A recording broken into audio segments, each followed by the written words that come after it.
Good afternoon, and thank you for joining us for what I know will be a brilliant conversation that will not only offer us the chance to learn more about the practices of artists Shellyne Rodriguez and Alicia Grullón, but also open dialogue on the topic of labor, considering intersecting themes of care, community, visibility, and value.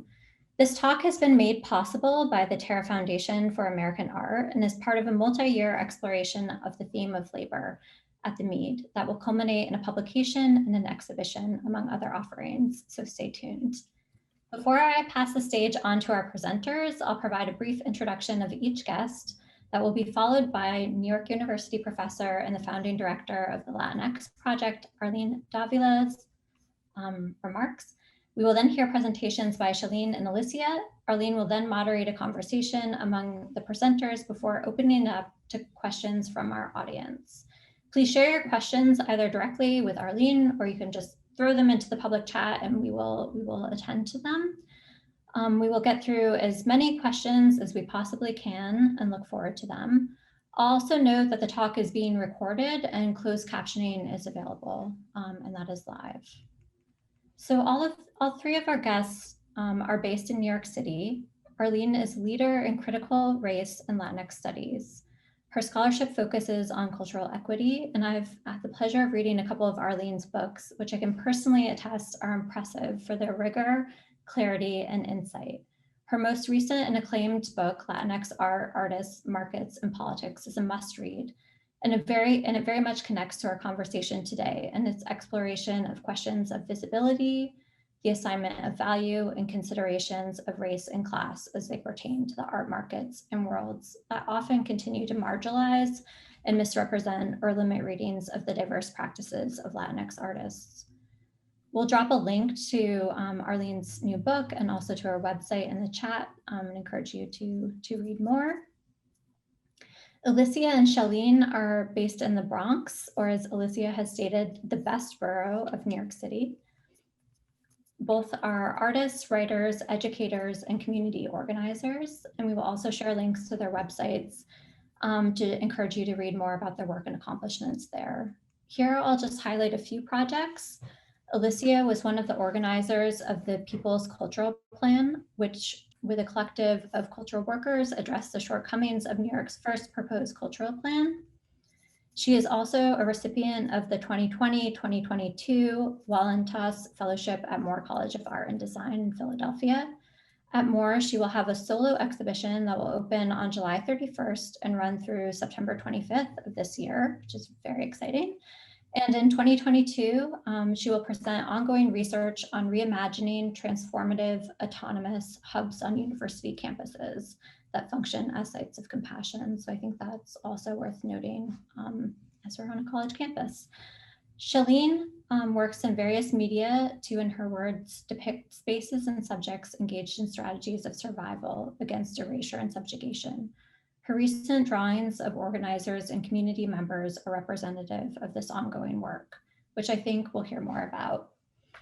Shellyne, like Alicia, has organized exhibitions, and I think it's worth noting one of them here. And this one is Pelea, which Visual Response to Physical Precarity. It's an exhibition organized in 2019 by Shellyne while she was the inaugural artist in residence at the Latinx Project. The first part of the title, I should say, means fight, a fight in Spanish. And it included works by Shellyne and Alicia, and it was done in conversation with Arlene. I'm noting it now for its attention to space and community and the experience of violence and displacement that it explores. It is significant to call out for its attention to aesthetics and the importance of poetics in thinking through, challenging, and reimagining possibilities of confronting the real lived experiences and struggles of gentrification and similar systems of exclusion that play out in the art worlds. And now, on that note, I'm passing the floor over to our fabulous Arlene to continue the conversation. So thank you so much to our presenters. Thank you, Lisa. Thanks for the opportunity to be here today. This is part of a larger conversation that Lisa has curated this spring, and where labor is really at the forefront. And when she reached out to me to think about a conversation about labor, art, and visibility, it was very easy to think about Alicia Grullón and Shellyne Rodriguez. as the perfect interlocutors and the people whose work everyone should know about. These two Bronx-based Latinx artists have been bringing about visibility to work and workers in powerful and urgent drawings, performances, and photographs that challenge the invisibility of informal and service workers. Especially during COVID, their body of work has lovingly politicizes these workers as what they are, key engines of cultural and economic growth in global cities like New York City, but also regular people with needs, dignity, aspirations, and desires. Moreover, in an art world that favors the apolitical aesthetic contemplation of work, Alicia and Shellyne have been engaging in critical creative labor to expand definitions of value, challenging the treatment of art as an aesthetic commodity and the commodification of Latinx culture, such as through their own cultural activism to decolonize museums and creative labor. In all, these artists have been at the forefront of major conversations about inequality, racism, and displacement, producing work that is informed and in conversation with larger social movements within their communities, whether it is against displacement or promoting mutual help. If they don't talk about their, I'm sure they will, or I'll prompt them to talk about their work with Take Back the Bronx or the North Bronx Collective. In sum, Alicia and Shellyne teaches that the devaluation of workers and labor is at the center of neoliberalism, and that artists and creative workers can play key roles in bringing out to view all the exploitative processes that capitalism seeks to keep hidden and out of view. They have inspired my own work and scholarship, and I trust that the academic community at Amherst College, the Mead Museum, and beyond will be enriched by meeting these artists who, in my view, deserve to be exhibited, collected, and known by all art institutions of the finest order. So with that, I will leave you with Shellyne. Both of them will speak for about 15 minutes, after which we will have a conversation, a curated conversation between us, but we'll really want to hear from all of you. So please send your questions at them in the Q&A in the chat, and we will weave them in the conversation too.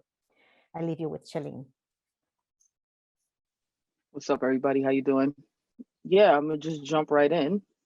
I describe my work as utilizing text, drawing, painting, collage, and sculpture to depict spaces and subjects engaged in strategies of survival against erasure and subjugation.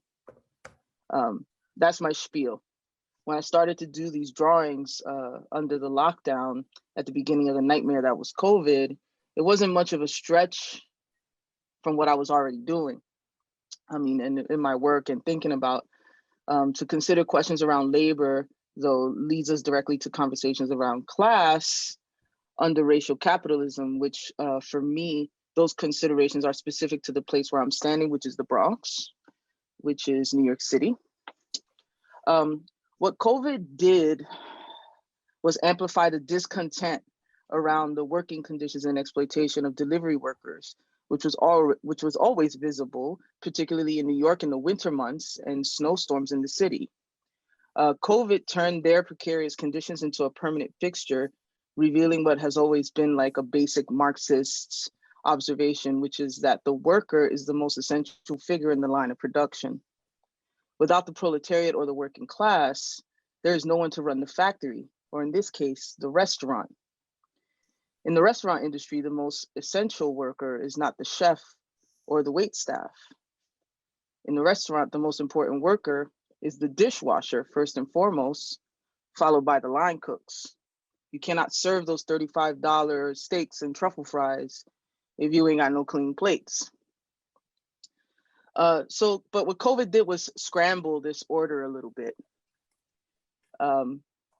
This placed the responsibility of propping up the businesses of the petite bourgeois restaurant owners of New York City squarely on the shoulders of the line cooks who would prepare the meals delivery workers were risking their lives to transport. I should say continue to risk their lives to transport. So this, while the profits of corporate apps like Grubhub, Seamless, DoorDash, and Uber Eats are more than tripling, actually. Just to say something a little bit about the drawing here, which I'll be showing mostly my drawings. This is a drawing that actually Arlene for the Latinx project prompted me to to do. She asked me for some work, and so Essential Worker Unmasks sort of has like a it's like a double entendre, because the worker is unmasked during COVID, but essentially what I'm describing here is an unmasking of, like, you know, the violence of capitalism.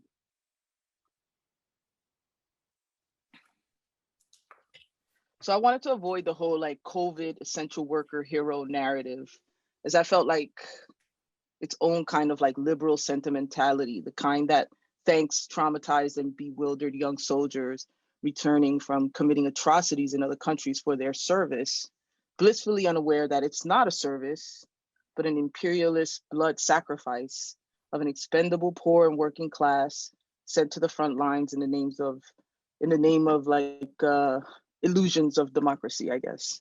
That's harsh, but I guess I mean that. But I did do this drawing of Andy, the mailman who works in my building and delivers packages. Because of the religious consumption inside this empire, this places him in a situation much like that of the delivery worker, whose like workload has tripled during COVID, as more people bored at home order out and spend their days ordering shit they don't need on Amazon. Drawing Andy was a way to capture this person who I see in the building where I live almost every day, except now in this context that we are living this thing together, you know?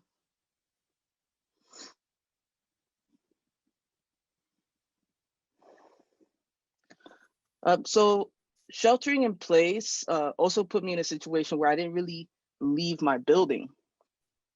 I did not encounter many neighbors in the hallways or on my way downstairs to toss the trash, but who I did see quite often was the super, or the superintendent of the building.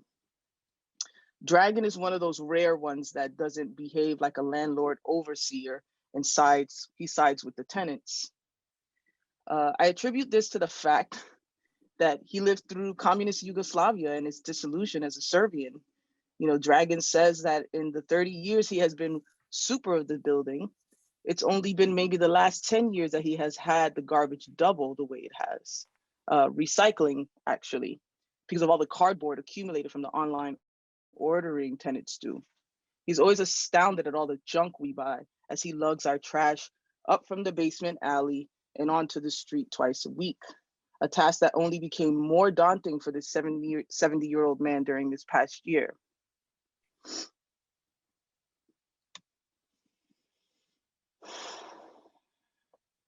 For Cuchifrito ladies, the masks here for me are almost blend into the background, and I wanted them to. This, as well as all of the other drawings here, are not so much about COVID, but about the people and in their day in and day out strategies of survival. These are Dominican women who run the counter of a Cuchifrito spot on East 188th Street in the Bronx. This is one spot of many Caribbean Latinx restaurants in New York City, in neighborhoods across the city, that give you a solid serving of rice, beans, and chicken for $6. It's a very working class sort of situation, and it's really a lifeline in our communities.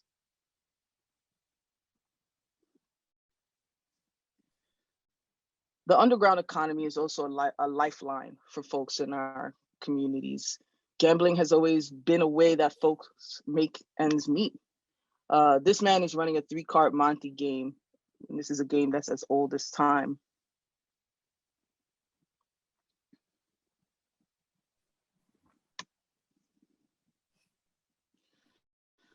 So this is an older work, but one that I felt was necessary to include, because in this work, I'm thinking through the Marxist feminist lens of social reproduction.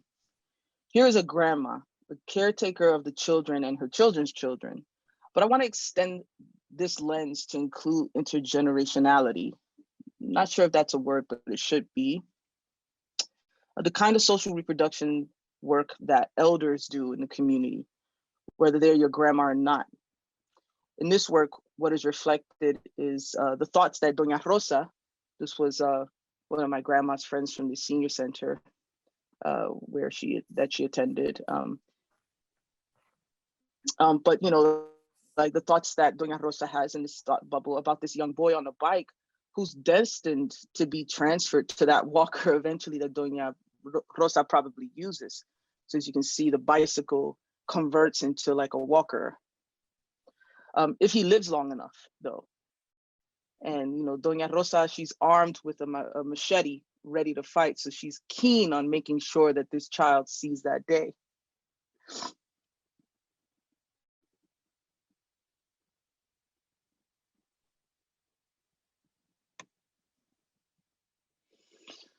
There's also the labor of community organizers and activists who are galvanizers of the people, the weavers of the social fabric that help us to fortify against the oppressive structures at the boots, with their boots at our necks.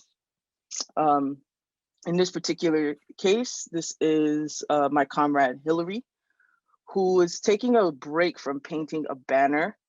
This was a banner that was about like 20 to 30 feet long. It was meant for a long staircase. It's one of those like public staircases that lead you from one part of the city to another part. Made famous in that movie, The Joker, where the Joker comes dancing down the stairs. That movie prompted a bunch of like shitty tourism and human zoo behavior from tourists who were visiting New York who wanted to dance like the Joker down the stairs. And so the banner was part of a larger action that we were doing in coalition with many other organizations and groups in the city around FTP, which stands for fuck the police, fuck the president, fight the power, feed the people, fuck the pandemic, on and on and on, fuck patriarchy. But in this particular day, there was some earlier actions that were more localized that sort of came together in the middle of that day was Grand Central, down on 42nd Street. And so the drawing itself came after. It came sort of early in my COVID lockdown. It was like a time where I was like reflecting on all of the shit that we have done, because we were, as you know, comrades, many of us, really just going and going and going for quite a long time. And so the COVID lockdown put us in a position, all of us, I think, but for myself, in a position where there was some time to reflect on all that labor, you know?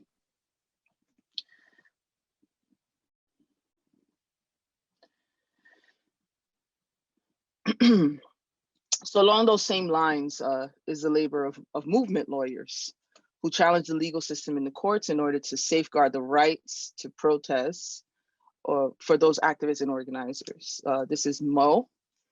Mo is like the Lynn Stewart and William Kunstler of our time. Moira has not only gotten me out of some sticky situations and many, many others, but she also represented Chelsea Manning and the Standing Rock Water Protectors. Mo is checking her email in the drawing. She is writing to someone who is incarcerated.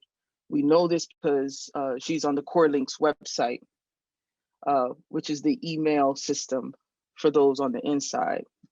Another thing of note here is the mug, which is an homage to the Sex Workers Project, which advocates for sex workers and the demand to have their labor recognized and dignified. In the background, we have a portrait of Sacco and Vanzetti, the Italian immigrant anarchists who were controversially convicted and executed by the state. This is about the struggle it takes to build and sustain solidarity and those who helped sustain that, you know? It really takes everybody. It really does. So it's like, it's important for us to be thinking about and then acting in defense of the sustenance of life and the labor it takes for this to happen. You know, we're seeing 1.5 million Punjabi farmers rise up in India against the Modi government, attempts to like privatize their farmland. Farmers in France are also rising up against their government, dumping hay, tires on the highways to block the roads and to stop the flow of capital in order to force the state to reverse course. The farmers have gone as far as dumping 2 tons of manure at the steps of the lawmaker's office in their town. 2 tons. So here in New York City, we have a galvanization that, although it is being orchestrated by a nonprofit currently, shows the potential of what can happen on the level of grassroots when people work together. Here you have delivery guys in critical mass under the name of Deliveristas. But where do artists come in? Where do artists dump their 2 tons of manure? You know, how do we play our role in this? I'm showing y'all a bunch of drawings that I made about, about the work that I have done or the people that I have done work with, or like my own reflections, but those are drawings. I wouldn't necessarily say that my drawings are political work, because they're not, they're drawings. And so, something that I'm kind of a broken record about is, what is it that artists actually do? What is the power that we actually possess? When I did have a job teaching young people, teenagers, their idea of what an artist did was to draw. They're like, oh, you know how to draw, and then they would be like, can you draw my name for me, or something like that, but that's actually not what I think the power of the artist is. I think the power of the artist is like an ability to see very deeply. You can see shit. You can see in a specific kind of way. And so perhaps that energy, those energies that we possess, like, need to be brought like a tool to the farmland, to the the metaphorical farmland or whatever, you know what I'm saying, in real time, in real space, and contribute it to how it is that we can stop the flow of capital, or whatever it is that needs to happen, So for me, it's not really that much of a jump from one to the other. We're workers and we are tenants and we are people living among people. So yeah, I think I'll just leave it there.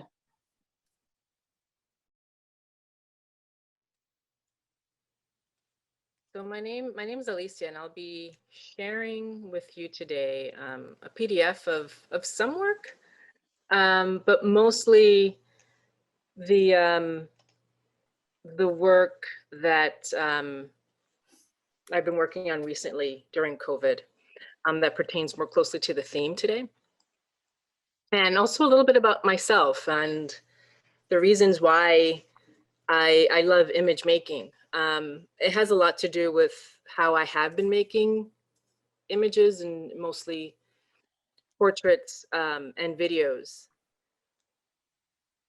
I'm a single 47-year-old Latinx parent with 2 kids, trying to get EBT, and caring for my elderly immigrant father, living in a settler, colonial, consumer-driven society.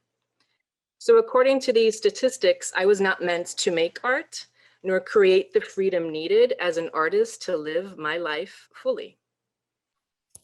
My presence shatters what Dr. Kim Tallbear describes as the colonial standards of settler sex, family, marriage, with a patriarchal head.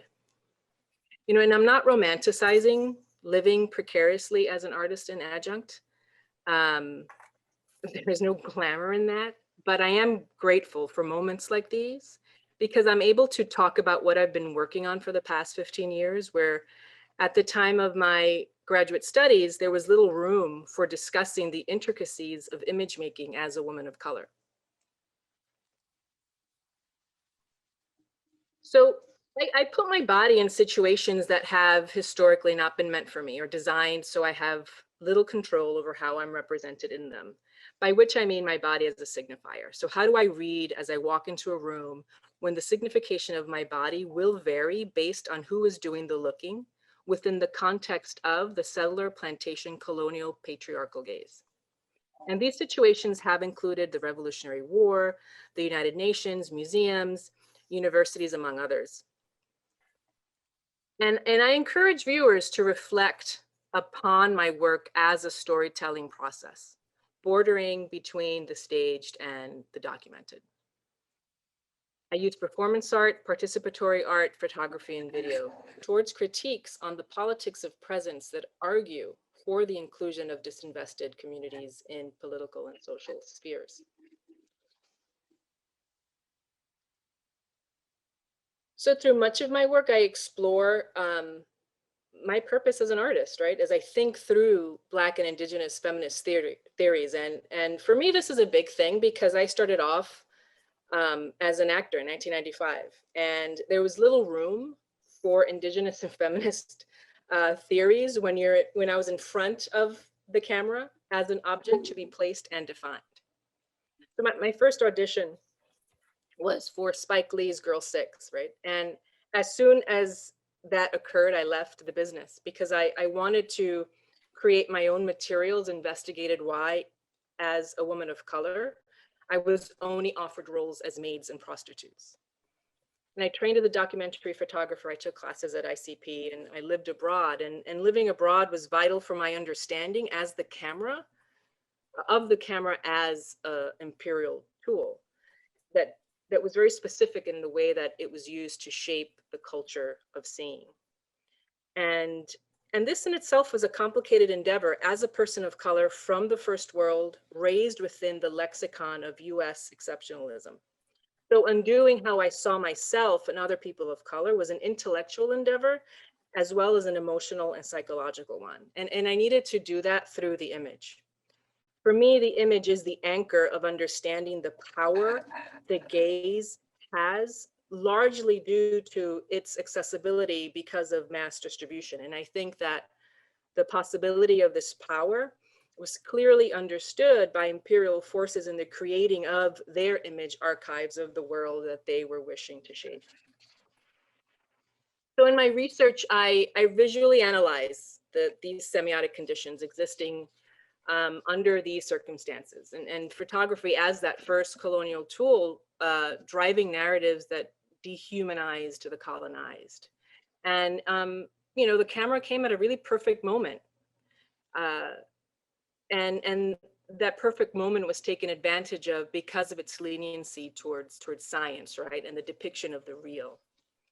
And the camera was able to justify white supremacist theories used by aristocrats, robber barons, and politicians at a moment that I see in the mid-19th century in Europe, where it saw itself, where Europe itself was going through monumental depression due to like crumbling infrastructure, not upgraded since the Industrial Revolution, and perpetual internal wars.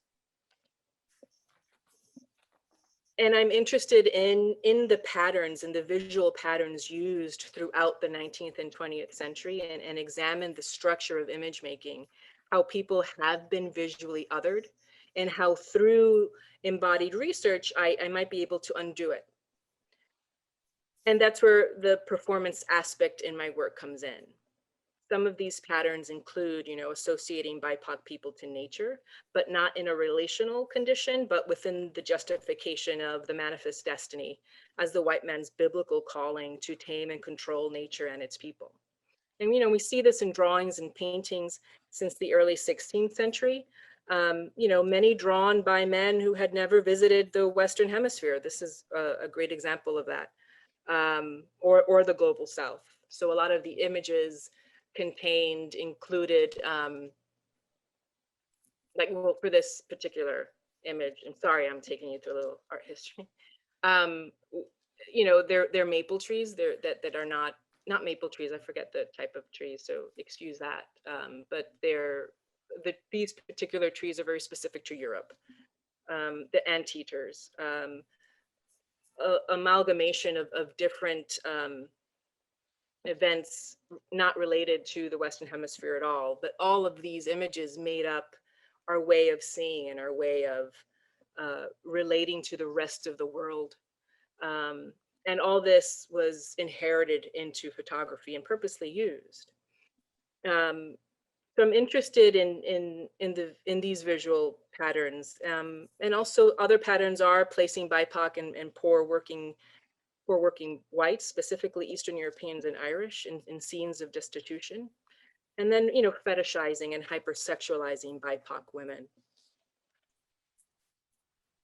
So I see my work as history making, and it's not historization, so it's not an alternative to history. Many of the narratives that I've witnessed and take account of have to do with BIPOC and poor working class and LGBTQL+ people having been relegated to the margins of social and cultural importance. And yet, as emplaced heterotropios, as Foucault allocates heterotropias to exist out of a response to repression, telling more about the conditions that brought them into existence, I find that the margins are much more fuller and tell more about our living conditions. And I see my work as part of that living archive. In a lot of my work, I do use my gaze. They're self-portraits, and that is my main medium. And my gaze makes me present. It is the I and I. It is that potencia that actively challenges this history. So I see that it disables what Ariela Azoulay calls the political lexicon promoting crime-free narratives. My gaze confronts it, and I use it purposely in order to engage the viewer and all this history that I've just been sharing with you. So I'll be looking more closely with you, my self-portrait series from March to June at Home with Essential Workers. And it had an online exhibition with the Bronx Museum of the Arts. And I showed a few selections of them in a solo exhibition in Cleveland just this past winter at Spaces.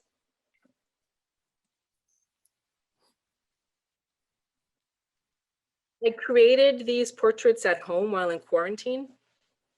And these pieces are an oscillation between chronicling my life during the pandemic and doing this embodied research on BIPOC workers and their experiences, what I was witnessing during the pandemic.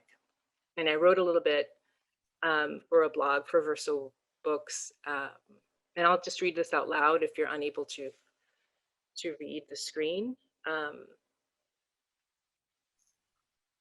So the first 2 months of the pandemic were filled with the sound of ambulance sirens 24 hours a day, 7 days a week. At the beginning, I attempted to keep count of each siren I heard, but it simply got to be too many at a time. And I didn't want to normalize any of it because the overall handling of the crisis had been abysmal. Another week in, I stopped looking at the time. COVID broke what was familiar to me, who I felt close to, fractured from anything recognizable for some time to come.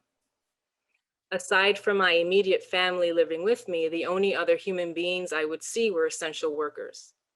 I began to measure time based on my interactions with them. Morning meant receiving the mail from the postal person. Afternoon came to mean seeing construction workers from outside my window, warily walking on the scaffolding. I could tell from a distance they were sick.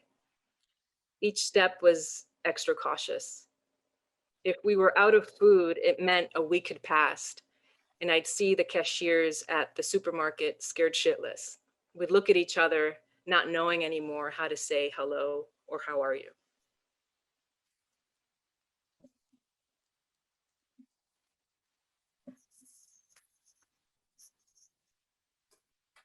Each of the portrait's titles includes the date I created it, as well as a hyperlink to an article associated to the essential work and issues depicted.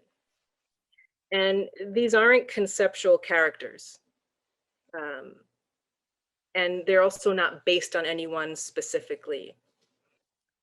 The hyperlinks are used as tools to take the viewer out of this myth making. You know, the myth making that Shellyne was just referring to as the media so well has been narrating of creating these heroes. You know, they're meant to disrupt any sense of escapism through art, and go to the issues and go to the very specific situations that essential workers were experiencing, or and people doing that work that was really shouldering this economy and this country.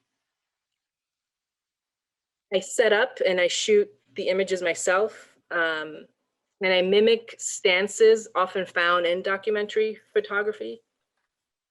And they're also in full disclosure of me. You know, I'm in my home, and it's not the first body of work that I do at home.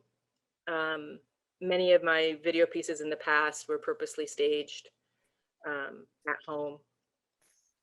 But at home, you know, I'm not exclusive.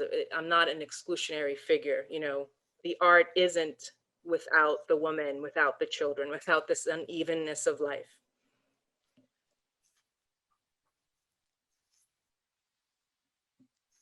The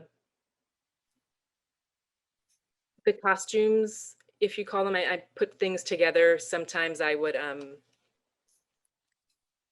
ordered some things like all that wine I did not drink.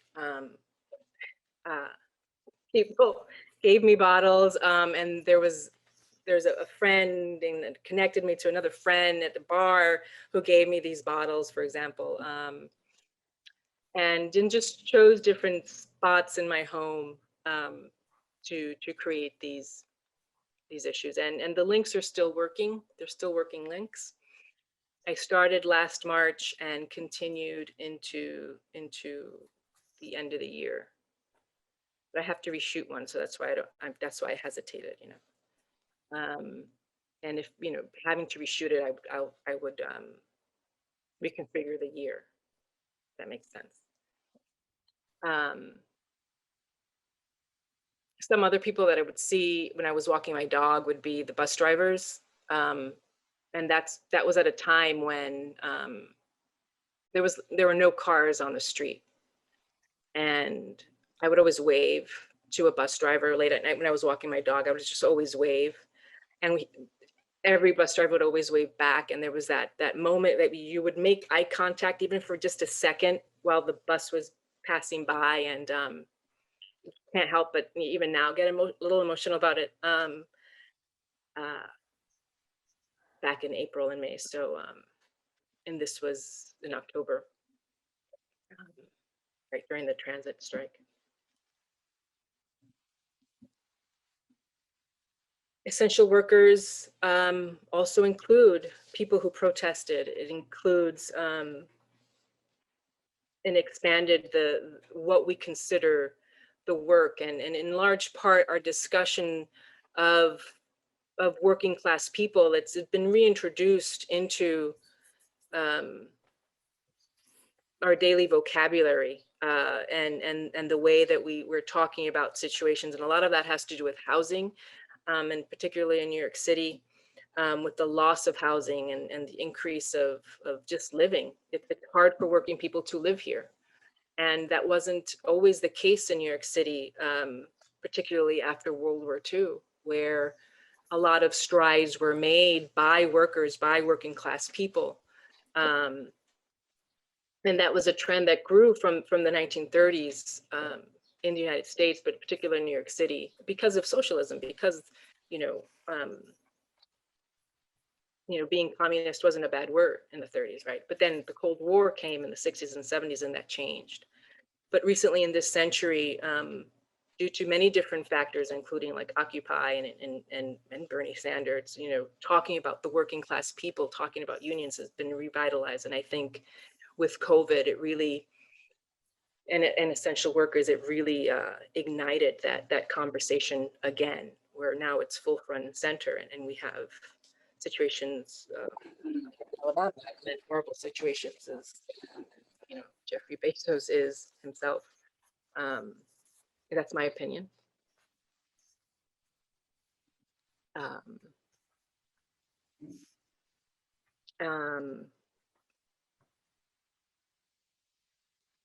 This one also looked deeper into our essential workers, and in large part, I don't think I've shared this publicly yet. I think that's for this audience today. There are 18 in total, 18 total self-portraits, each looking at different aspects of essential workers and their lives and the trauma in many cases that many of the workers who are making it possible for us to survive here are going through. And one in particular is the abuse of migrant women, having to go through this forced hysterectomies.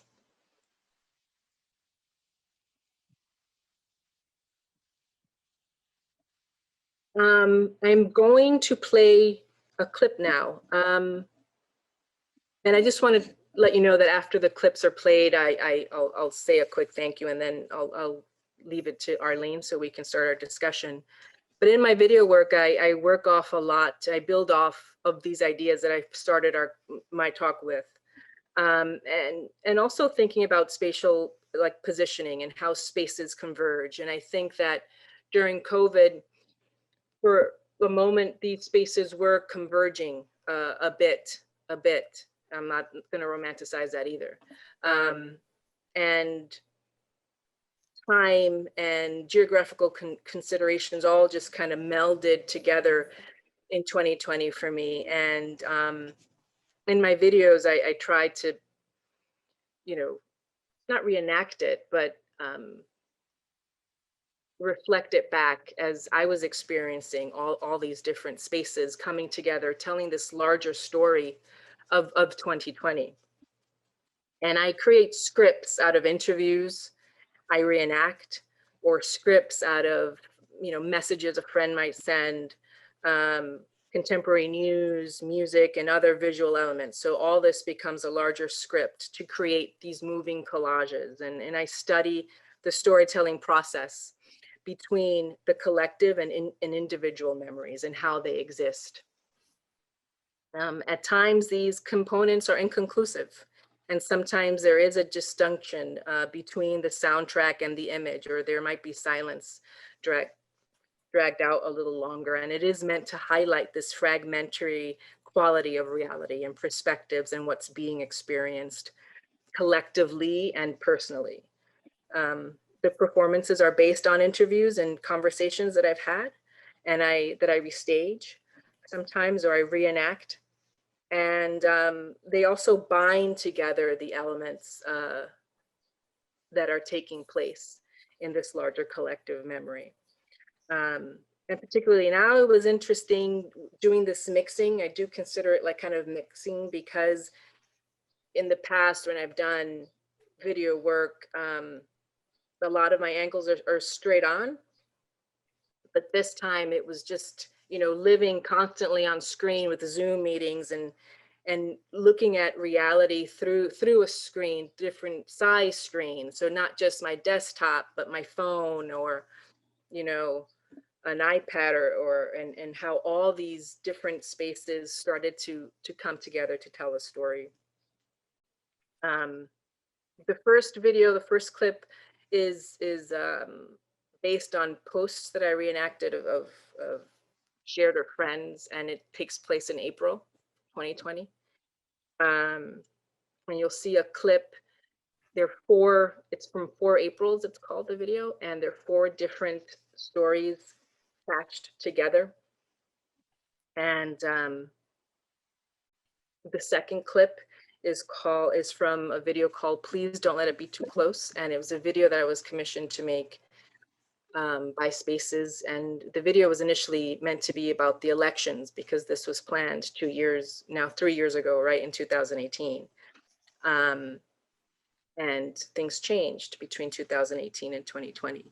So the video itself, although still having to do with the elections, augmented itself to reflect the other events of 2020, including COVID and including the persistent murder of Black people and George Floyd's, the protests that kind of invigorated society after the beginning of the quarantine, and employment and labor and essential workers. So I'm going to, bear with me, I'm gonna dagger through to share you the video. You're probably seeing my desktop, it's okay. So this first video is for April's. This I released, I'm sorry, I'm just giggling, I released, right? I shared it on IG, on IGTV during the pandemic. So again, it's a quick little 2-minute segment. It's the second story of these 4 Aprils. This has been the usual. This has been a whole type of reformatting classrooms. And at the same time, I just get sick of people, you know, talking about how to quiz someone on Blackboard. My partner gets tired of having people on the call, on a work call, try to talk about how to improve business tactics at this time.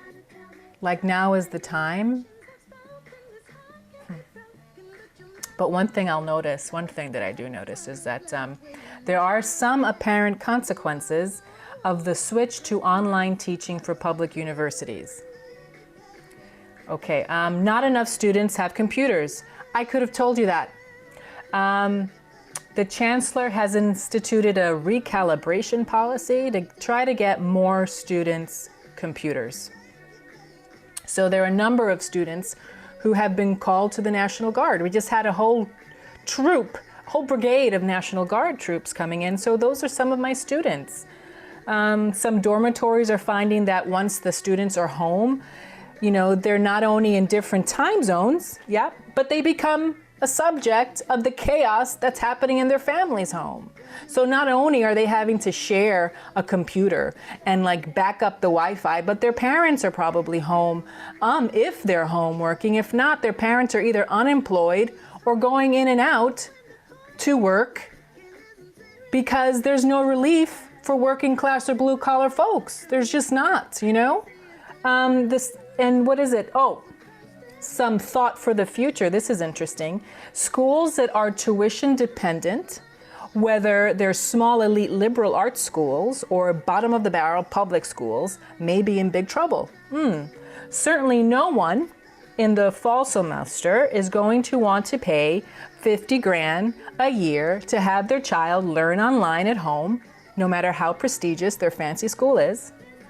And then poor schools who have already been on a hiring freeze for years now, is going to have a student body that becomes unemployed and therefore tuition drops and there's no backup. So only schools with big endowments or sufficiently state funded are going to be safe after this is over, if this is ever over. And I'm going to toggle right to the other clip. And this one is from, please don't let it be too close. And the video ended up being kind of like feature length. It's almost an hour long. And it's divided into 5 segments. And each of the 5 segments takes you through some of the information that voters found on the mail-in ballot. This particular part is towards the end of the second segment in the video, and which focused on the protests and George Floyd's death and the many, over 100 people who were killed in 2020 due to police violence. And this is just a segment of an interview with Jacob Blake Sr.'s father in Democracy Now! And then some video of a concert at Washington Square Park for Elijah McClain. And it'll segue into a third part. about 5 minutes long, this clip. There's no avenue that's given you directly to do what you need to do. No one can explain to you what to do. They tell you it takes time. Well, how much time? They tell you to vote, and we vote, and we're gonna keep voting.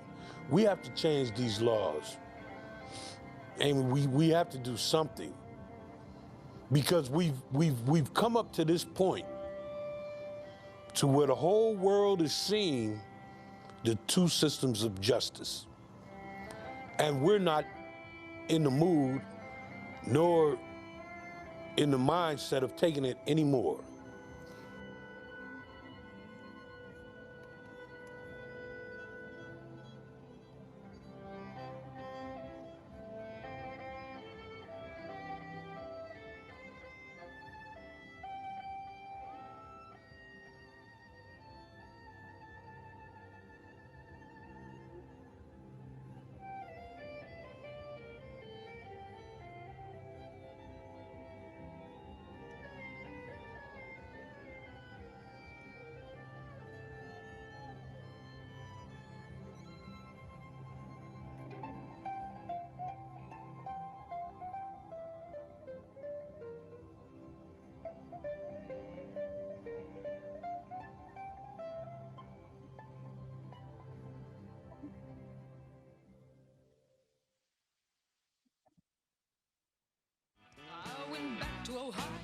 Donald Trump is delivered for this city?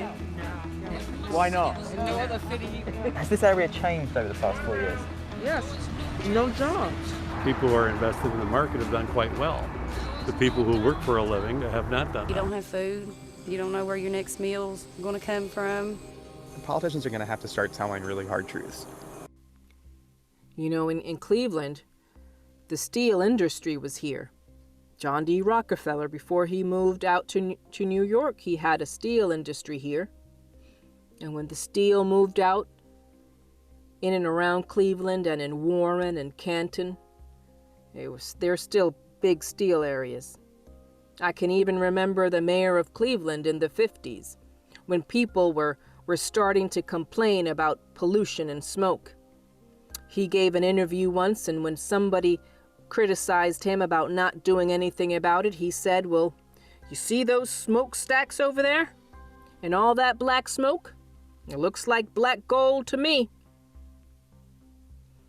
And when the industry slid slowly out in the early 70s, I mean, it was devastating to a lot of families. And the surrounding cities like Youngstown, like Warren, Ohio, they've never really recovered. You know, what business do you go into when all the jobs go away? And that's what's happening now. And that's the same thing in West Virginia with the coal industry. That's why I think it has to move slowly, not like the far left wants to do everything in turn the world upside down. You just can't do it that way. It takes a long time. You just can't turn the world upside down because you think it's a good idea. So that's what disturbs me most about the far left, because they don't care about people's jobs. They just want to get rid of the pollution.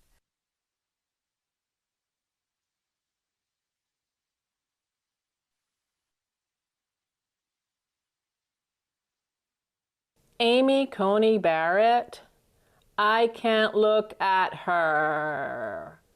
I mean, just like I can't believe this is the state of things. I mean, right before everything happened, I went to my father's house and I saw a big Trump flag in the family room. And I was like, I knew he was always a Republican, but, you know, he's a retired police officer. And I just kind of always thought, well, he's not like the others, you know? Without any reasoning, I was just like, yeah, he's my dad, and he's not. And there's no way that he can think like that, you know? So that very day, he showed me a body cam video because he still does security at events.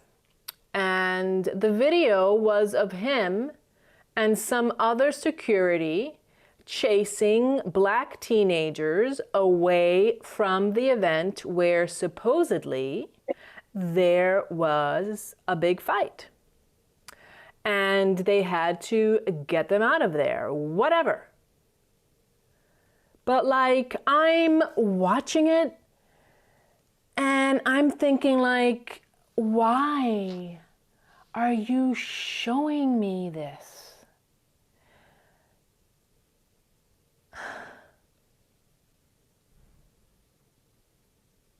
I mean, do you think that I'm going to be proud of you?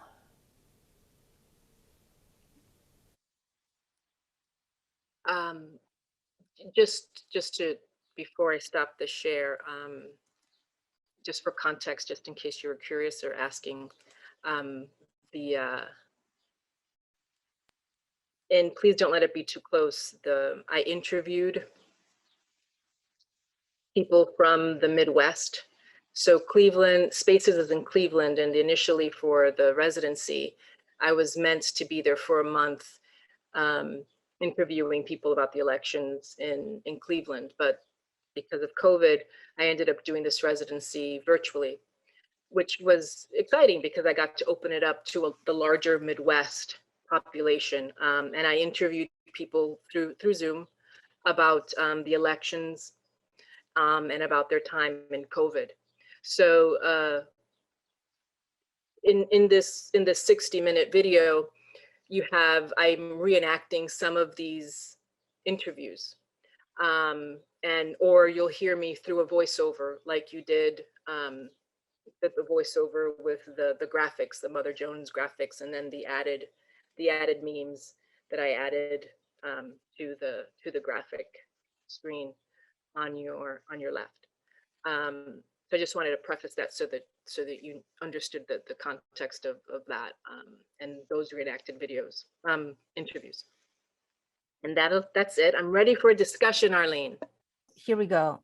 Sorry, I'm muting myself. Yes. So if Shellyne can come back to the floor, let's go back.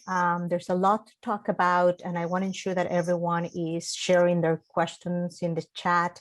I see there's at least one very generative question, one that already was responded in the chat. So thank you, Shellyne, for doing that. I wanted to go back to the basics of labor, because hearing you both talk, it was obvious that there's enormous care, love, and community in both of your practices. So I wanted us to think about the relationship between affective labor and in your practice. What is the role that affective labor plays in your practice? And if you could think a little bit more and share more about that, because there's enormous love, I feel, and I feel that a lot of what you're doing is challenging us to think about broader ways of thinking about value. And what does it mean when we think about the intangibles of care, the intangibles of community, and other intangibles that perhaps cannot be reduced to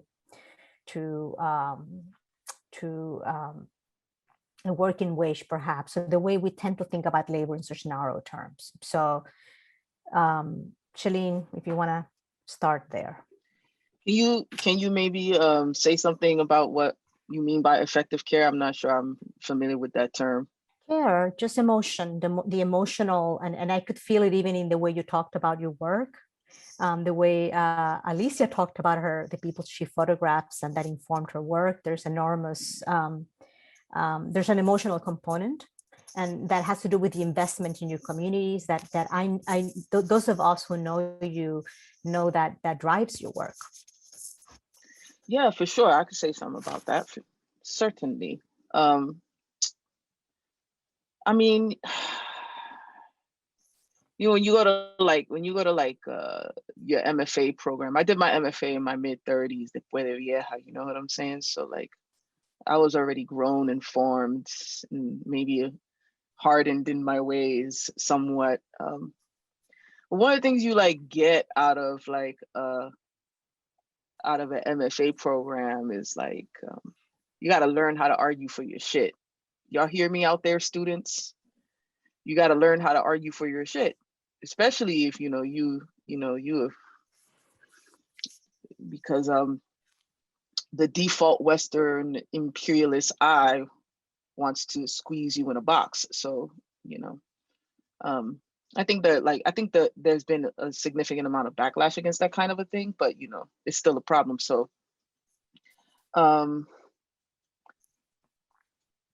so like what ends up happening as a like as a consequence is that what you get is people who write really fucking elaborate statements. You know what I'm saying? Like my statement out of grad school about what I was trying to do was like fucking, you know what I'm saying? Like just so much art speak and so much trying to like complicate something that's quite simple. I'm just looking at what's around me and who's around me and saying something about that.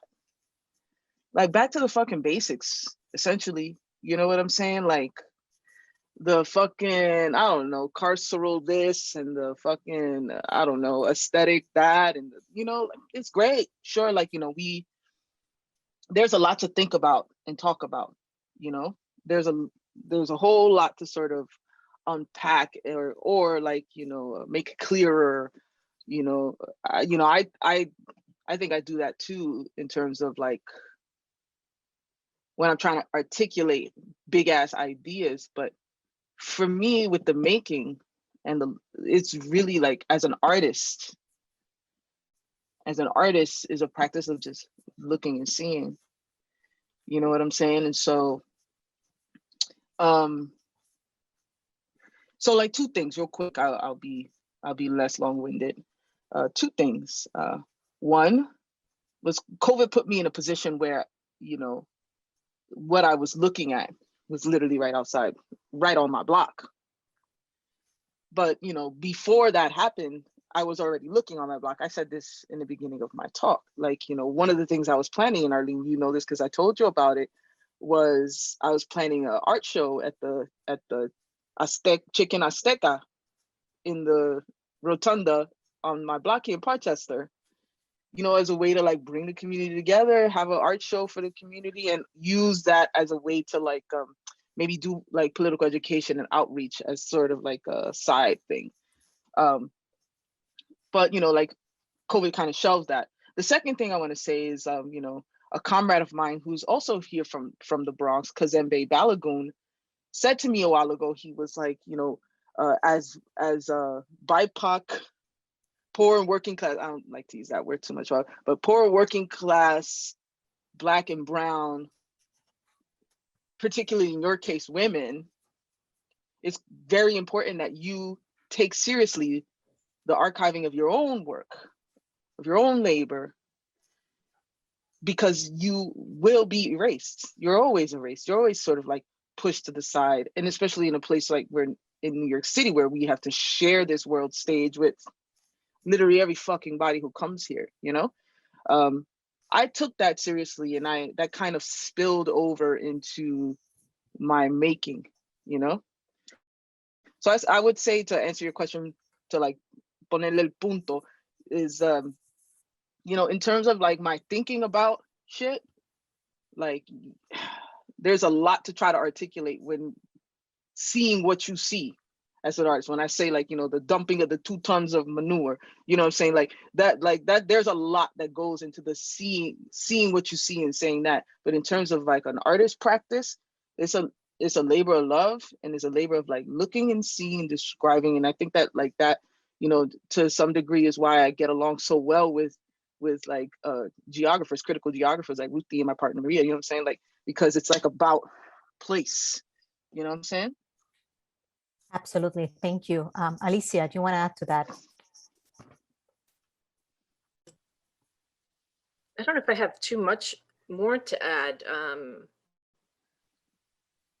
to that in regards to the care, the labor of an artist. I mean, it's what purpose do I have, you know? And I never felt that I needed to separate, which was something through school. You had to always separate your beliefs and how you wanted to participate in the world. You always had to separate that. That's part of how you're trained, in whatever art form you're in, to separate the political from your work, which for me was just, I didn't understand that at all, ever. It didn't make sense because you're also taught, you know, that art reflects life. And if I am not able to reflect my life, if I'm not able to reflect the things in the world that make up and that human beings are responding to as part of culture, then it to me, it doesn't make sense to, it's not contributing in any positive way to any change or any type of transformation at all. It's just maintaining things as they are, which has worked for those who have been staging our circumstances for quite some time now. So I think that care for my work and for focusing on the issues that I have focused on, it comes from having a more clear sense of purpose. Yes, I have to feed myself. Yes, I have people. I have human beings who literally depend on me for their sustenance. Yes, there is that pragmatic part of it, but nonetheless, you know, I chose not to work in a cubicle for a reason. And those reasons I feel I'm able to better carry out in this particular work. You know, I like to go to sleep, being able to sleep at night. Yeah. Because we're short of time, I had a number of other questions that I'm going to just table to the side and turn to some of the questions from the chat. But before I do so, I wanted to encourage everyone to follow both Shellyne and Alicia in social media. I want to say that one of the things that I most admire about both of them is that I consider them to be also cultural theorists. These are artists that not only do very poignant and important work, but also that create theoretical interventions and manifestos and really important observations in their social media. I know Shellyne is working on a book. Perhaps you can tell us a little bit about her forthcoming book. Alicia is always writing op-eds about all kinds of issues that have to do with decolonial work and cultural work. So I really want to highlight that, you know, this is not, you know, there's enormous work, right, that is added to your artwork. Maybe you could say a couple words about a lot of your writing and your theoretical work so that people can know what's coming up. We'll start with you, Shellyne. Yeah, I'll be brief. I mean, you know, thank you, Arlene. Arlene loves me, you know. She be always going to bat for me. I appreciate it. I am writing something, you know, maybe it will become a book. We'll see. I've never written a book before, but I'm sort of like, you know, writing until the writing is done. I think, you know, like, essentially, like, you know, it's like kind of like a synthesizing of the last 5 years of organizing in New York City. And like the race, not so much, you know, some of the race stuff, you know, like, but like more like class implications about what it is to organize here. You know what I'm saying? Like from the what I call the periphery of the empire, you know, and like, so like partially the writing that does some, looks at, you know, New York history, looks at, you know, ideas around settler colonialism, looks at the Black radical tradition. It digs deep into like my own, you know, experience as an organizer, and like you know, we'll use some of those instances as case studies for, you know, to kind of like, drive home the points I'm trying to make. Like I end up being in this really interesting position because, like, as I described myself in my other bio, I'm like a bitch with a GED who like collaged together some art degrees in my mid-30s, but that's my art side. The other side, what Arlene is calling a cultural theorist, it makes me giggle a little bit because she takes me serious. It's cute. But the other side for me is like, what I would describe as just militant study, like, and I don't mean that to be like, academic-y, I know people try to like talk shit about being academic-y or whatever like that. It's not even that, it's just, it's taking serious the study of liberation, the work that was done before us and the work that needs to come after that, so I take that shit seriously. And I think I have a lot to say about that, as a person who is from the periphery of the empire, which New York City, which is the empire of the empire, you know what I'm saying? Like, and, just because I'm using all of this sort of social science-y kind of language, the periphery meaning like, like we the margins, we the outskirts. We are like the people who made home, like through our forced migration here on the outskirts of the shiny city. What, one documentary calls it 80 blocks from Tiffany's, but I like to say, we're like, 20 minutes away from Wall Street coming from any given direction. So like, what does it mean to be from a place like this that is constantly like, and being like, an expendable labor force and kind of like discarded, disposable, and, constantly being dispossessed. What does it mean to be an artist that comes from this, entering spaces where these kinds of discussions happen, where you're surrounded by people who come here from literally every fucking where, chasing their dream that New York has promised them, and how that there's a conflict and there's a tension that happens. I happen to be one of these anomalies where I'm just like, fuck that upward mobility shit. What's going on here? And how do we like say something about that, which makes me a little bit of an outlier. But I think, I think that the thinking behind it is genuine and it's real and it's fucking undeniable. And I swear a lot, I'm sorry. But yeah, that. Okay. We're going to turn to Olivia Thiel's question, which I'd like Alicia to start us with. She says, thanks you both for sharing these works. I keep thinking about your work as forming and documenting collective memory around events this past year. I'm curious what it feels like an artist to hold space for collective consciousness, especially when it feels like many people forget so easily. How do you imagine or hope for people to interact with your works in years to come, as well as people in the current moment? Thank you, Olivia. I don't know how people interact with it, and I don't mean to be flippant about responding. But I mean, I think collective consciousness, holding space for it, I hope I'm able to be able to not hold space because there's so many spaces to be held. And, I don't think I've ordained myself to do that.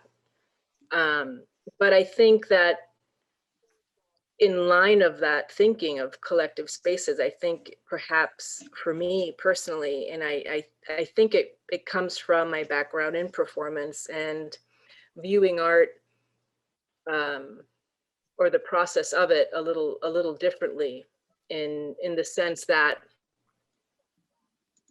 a lot of visual art throughout its history has the commodification came from who was doing the patronage, right? So it was either a church, it was either a king or queen to have a portrait painted of them and their families, etc. Or, or they were Greek and Roman myths. the people's story, people being depicted in fine art and painting or in sculpture, was not that common. And I think when I look at performance and performance histories, then I start thinking about art outside of the Western European canon, and being in the United States and having that art background as the basis, we're still influenced by that. But we forget about the other art forms that and practices and customs that were done without any title of art to them. It was part of a collective, you could call it storytelling, or a collective collective rituals, you could call it, a collective process that the whole community was involved in. And that was passed on and carried on for generations. You know, that was a form of art, as you will. So I lean onto that history a little bit more because of performance, because of theater, in interacting more closely to people, and to things around me. That just comes more naturally to me. So I lean onto that in responding to your questions of holding collective space and collective stories, because I feel that it's part of the tradition of art that I descend from, if you want to use that word, and I don't mean to, I'm just vocabulary.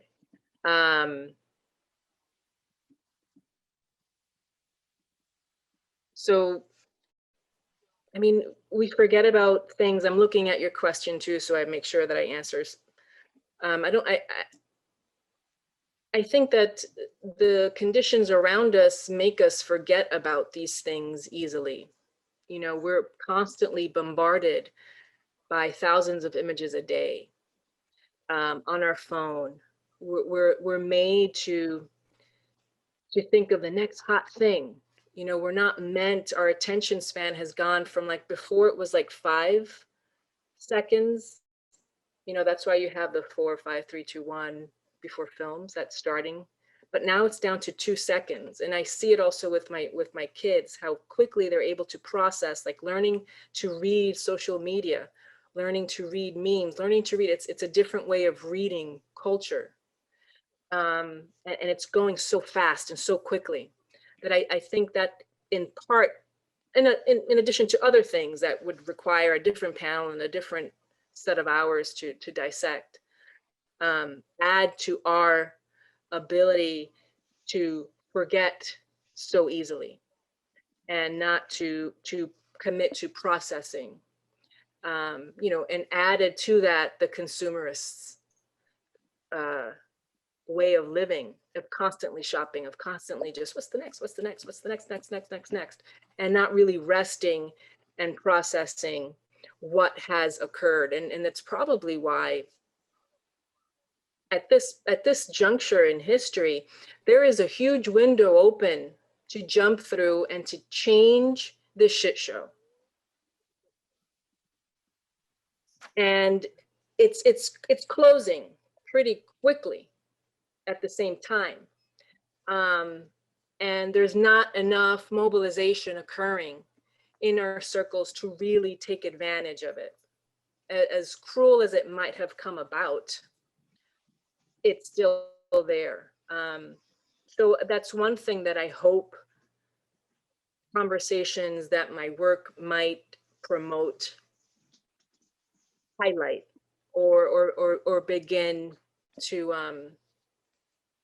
get people tinkering and not be afraid, because our collective stories also highlight the fact that we collectively, right? It's the bicycle images on the street, right? We collectively can do something, and it takes all different skills. It takes these diversity of tactics in order to be able to jump through that window. So I hope, Olivia, that answers your question. Thank you. Shellyne, do you want to add to that? How do you imagine or hope for people to interact with this work in years to come and in the current moment? I mean, I think that I kind of answered it a little bit in my last thing, you know, about the archiving of our I think I kind of answered it a little bit in that regard. Like Alicia though, like I think about narrative. I think about, you know, maybe we're just too salty to think about the things I'm trying to say right now, but maybe in hindsight, you know, hindsight always does the thing. So y'all might hate me now, but you'll thank me later, Well, kind of thing. I think about it like that. Yeah, I also want to add that there's, you know, Olivia just followed up on she's thinking of the general labor that artists take on archiving culture to create collective memory. And I do think that that is an important component of the work that artists do that is oftentimes not seen or recognized. We tend to think of the artwork as, okay, it's a drawing or it's a piece of work, but there's an enormous labor in thinking, in living through the emotions or the inspiration, and that's something that I think perhaps we can think about too, right? Particular relationship to how do you begin to even price a piece of work, right? That oftentimes, you know, in the art world, people tend to imagine, well, it's about how big it is, right? And in terms of, you know, this, in terms of how big or small or whatever, people want to narrow, right, the value of an artwork to particular formulas. And I think it's important to always appreciate the enormous homework, background, and care that it takes for artists to produce a single drawing, and to begin to appreciate and add that, right, to the value of the work. That I don't think sometimes we think through those kinds of other issues, and we should.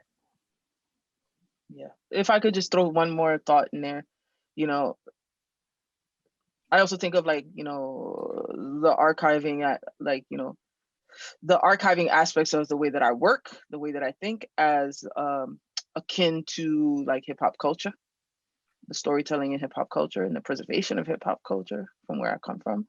But I also think about it like as in opposition to, like, you know, the Western imperialist roots that are really what museums really, like, you know, the legacy of what a museum is and the way a museum has archived. So like, how do I like, you know, take on the responsibility of archiving and collecting our stories and like holding our things as a you know, safekeeping until we're able to figure out what these things, how we collectively archive and hold on to our stories, maybe without the structures of imperialism as their root, you know. So we're kind of like in this, everything is in flux. Everything is in flux. Dispossession is the common denominator right now. When we look back at this time, we're going to see that more clearly. So I, you know, that's the thing to do. Build a, you know, not to get all, you know, Old Testament on you, but build a fucking ark, you know? Yeah, I know Lisa wanted us to end at 6 p.m. So we have a couple more minutes. So unless there's any other questions, I wanted to perhaps give the opportunity to both Shellyne and Alicia to tell us a little bit of what's next. I know Shellyne mentioned a little bit about her book that, you know, she's been sharing it in her social media. So everybody should follow her and begin reading if you can't wait. But if Shellyne, if you could tell us a little bit about what future projects we should be on the lookout. The same with Alicia, that would be great. We should end that in that future tone so we can follow both of you and learn more. Yeah, sure. Like, you know, I'm just gonna continue reading and writing. I got a stack of books here, you know, so, you know, I'm just reading and writing and working on that project. And, you know, I'm gonna start drawing again. So I'm working on some drawings that, you know, we'll be cooking over the summer. So I'll have some sexy drawings for y'all in September. You know, I think I'll be showing some drawings with Nicole Calderon, who I think is on this, and Embajada, you know, so the Puerto Ricans. And really, you know, like, I don't know, taking it a day at a time. Like tomorrow I'm doing a talk with Ariella Aisha Azoulay, who wrote the incredible book, Unlearning Imperialism. If y'all haven't put this on your syllabus, you making a mistake. What's wrong with you? Add this shit to your syllabus. Yeah, it's a big one. So yeah, so I get to talk to her about some of the very important things that she says, and that's tomorrow with my comrade Delasia Foreman, who is also an incredible artist and who's really disrupting the notions of what socially engaged art means. And she's also repping the Bronx. We got some real seeds in the Bronx here. That's not an invitation, though. Thank you, Shellyne. Alicia, what else is cooking for you? What should we be watching out for? Yeah, I have a solo exhibition coming up, as Lisa shared, in Philadelphia, and then a project in Philadelphia in 2022. I'm looking at what autonomous hubs on university campuses might look like, and how they might function from a place of compassion. There's also a book coming out on the essential workers. There's always more writing that will occur as it goes. And I know I'm forgetting a few things, and I'm sorry that I'm forgetting a few things. But yeah, I don't post that much on social media, but I will post the upcomings. I will post the upcomings. Great. And I wanted to I got one more thing, actually. Yes, please. The Bronx Museum, actually, same thing. Bronx Museum, I'll have, they're gonna have a few of my images on their online situation. And I did some drafting of some notes on the drawings and stuff. So if you're interested in me going on and on and on about my drawings and seeing them, you can see them on the Bronx Museum website probably in a couple days, and it'll be in English and in Spanish. Wonderful. That's language justice. That's fantastic. Fantastic news. And I want to thank Lisa for providing the forum and the opportunity and the space for everyone here who joined us to learn about the work of these amazing artists. So it's such a fantastic. I'm a fan of university museums. I think the labor that university museums do is so fantastic, right? To have a university museum in a major university that provides space for Latinx artists it's exactly what we should be doing, exactly what universities should be doing. So thank you for the leadership in providing this space, and I hope more university museums follow your lead, Lisa. So thank you for that. Thank you so much, Arlene. And I just want to thank everyone again. So thank you, Alicia, Shellyne, Arlene. This was a really fabulous conversation. Thanks to everyone who put comments in the chat, everyone who is here today, participating, listening. Follow their work, all of these presenters, read their writings, their art, and we will continue this conversation about labor. So stay in touch, and I hope you all have a really nice evening. So with that, we're gonna, unless there are any last remarks, we're gonna sign off here, but thanks again. Thank you.